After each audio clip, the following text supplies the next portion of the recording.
The Siren is a female-based seducer. Sirens have an abundance of sexual energy and know how to use it.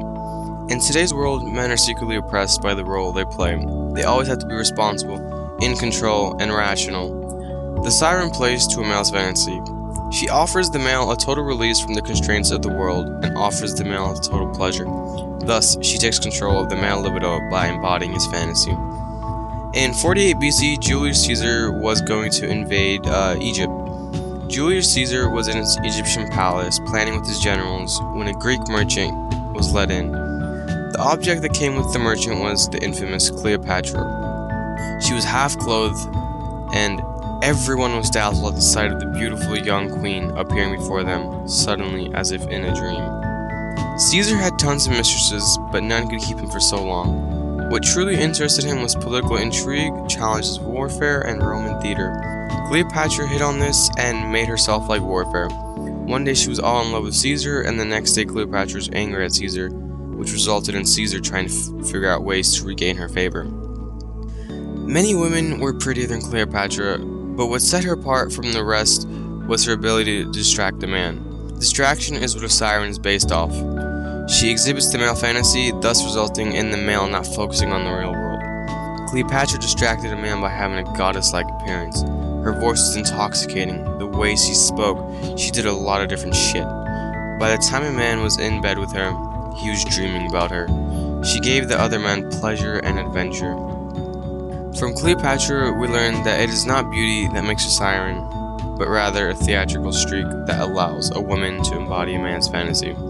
A man grows bored with the woman, no matter how beautiful. He yearns for different pleasures and for adventure. All a woman needs to turn this around is to create the illusion that she offers such variety and adventure. Men are easily deceived by appearances. They have a weakness for the visual. You don't believe me? Then why do all men drool over like that hot babe on Instagram, you know? Despite not knowing shit about how she is as a person. Norma Jean Mortensen, or more famously known as Marilyn Monroe, was a boring 13-year-old girl who lived in an orphanage. One day she was dressing for school and realized her dress had a hole in it. So she asked a fellow girl to borrow her sweater, and the sweater was several sizes too small for her. The next day at school, all the boys at the school were following her and staring at her. She wrote in her diary, "They stared at my sweater as if it were a gold mine." Monroe realized the power from this, and so she started dressing differently, wearing makeup, smiling more, basically appealing more sexually. From then on, more and more boys were allured by her appearance, and she had a growing band of admirers. Later on in life, Monroe tried to make it big in the Hollywood scene, but she had only reached the maximum of an extra. Producers told her she was attractive enough in person, but her face wasn't pretty enough for the movies. During one of her movies, her acting instructor talked to her and mentioned this: "You are a woman who gives off sex vibrations no matter what you are doing or thinking. The whole world has already responded to those vibrations. They come off on the movie screens when you are on them." A siren, in essence, must set off a sexual vibe. Keys to the character. The siren represents a powerful male fantasy of a highly sexual, supremely confident, alluring female offering endless pleasure and a bit of danger. In today's world, everything for a man is secure and safe. Back then, a man had an outlet for his wants in adventure and risk through warfare, high seas, political intrigue, etc. Because of today's security and safety, a man has less opportunity for adventure and risk, and thus the siren's fantasy appeals more strongly than ever to a male. A siren must differentiate herself from other women. Physicality offers her the best opportunities here, since a siren is preeminently a sight to behold. A highly feminine and sexual presence, even to the point of caricature, will quickly differentiate you, since most women lack the confidence to project such an image. Once the siren has stood out, she must have two qualities. 1. The ability to get the male to pursue her so feverishly that he loses control, and 2. A touch of the dangerous.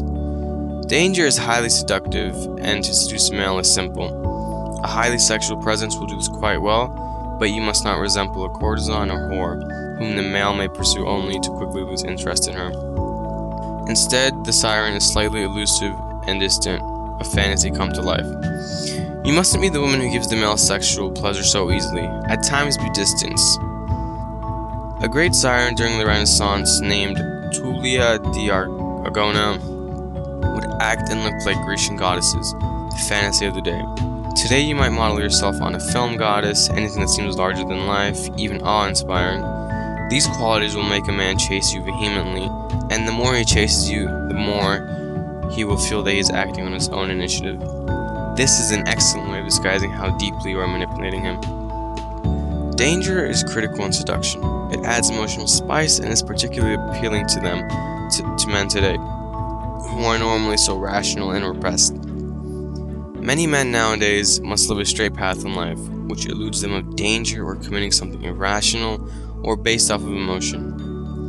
The call of something dangerous, emotional, unknown is all the more powerful because it is so forbidden. An element of fear is also critical. Keeping a man at a proper distance creates respect so that he doesn't get close enough to see through you or notice your weaker qualities. Create such fear by suddenly changing your moods, keeping the man off balance, occasionally intimidating him with capricious behavior.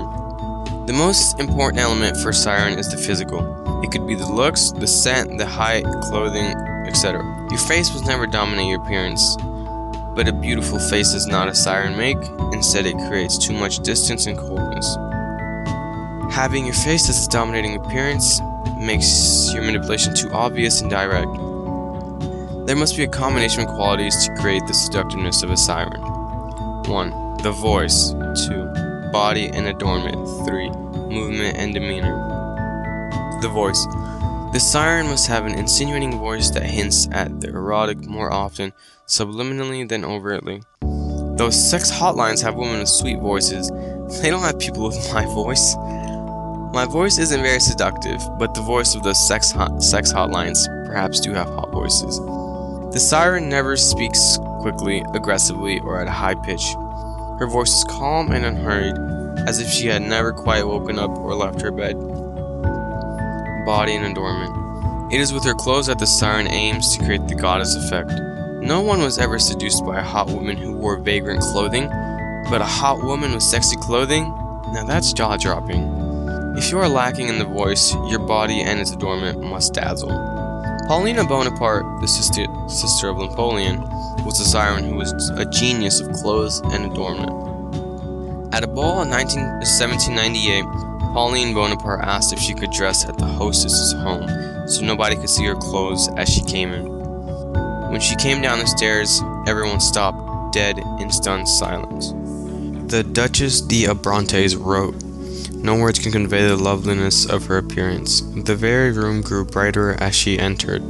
The whole ensemble was so harmonious that her appearance was greeted with a buzz of admiration, which continued with utter disregard of all the other women." You see, she had used clothing to her strength, which made her have a goddess-like appearance. The key. Everything must dazzle, but must also be harmonious so that no single ornament draws attention. Every part of your outfit must come in together, and no one piece should stick out. Clothing can also be used to be hinted at sexual. Think about girls who wear spandex and they have a great ass, or girls in two-piece bikinis showing off their ass, body, all that. Movement and demeanor. I don't know much about this subject, but what I can say is this. When I see a woman who's drunk and she's walking like a drunk person, that turns me the fuck off. So there is possibilities for improvement in the area of movement, and Marilyn Monroe excelled in this. The Siren moves gracefully and unhurriedly. A Siren's demeanor must mean two things, such as suggesting innocent and erotic. Anything that cannot immediately be understood is supremely seductive, and all the more so if it permeates your manner. Dangers. A Siren cannot maintain the image of being devoted to pleasure completely, comfortably, forever. But danger often lies in the envy she stirs up among other women. Much of Rome's hatred for Cleopatra originated in the resentment she provoked among the city's stern matrons. By seeming innocent, a Siren can somewhat blunt the effect of resentment from others. Her power comes from her effect on men, and she must learn to accept or ignore the envy of other women. Finally, the intense attention that the Siren attracts can prove irritating and worse. Sometimes she will pine for relief from it, sometimes too she will want to attract attention that is not sexual. This isn't relating to a Siren, but think of celebrities. Once a celebrity reaches a certain level of fame, they get bombarded with attention and seek to get relief from the attention, which is why most popular celebrities walk around looking like someone they are not. The physical beauty of a siren fades. It is not forever. At an early stage, the siren must focus on the psychological seductive process and less on the physical to seduce more effectively once her beauty fades.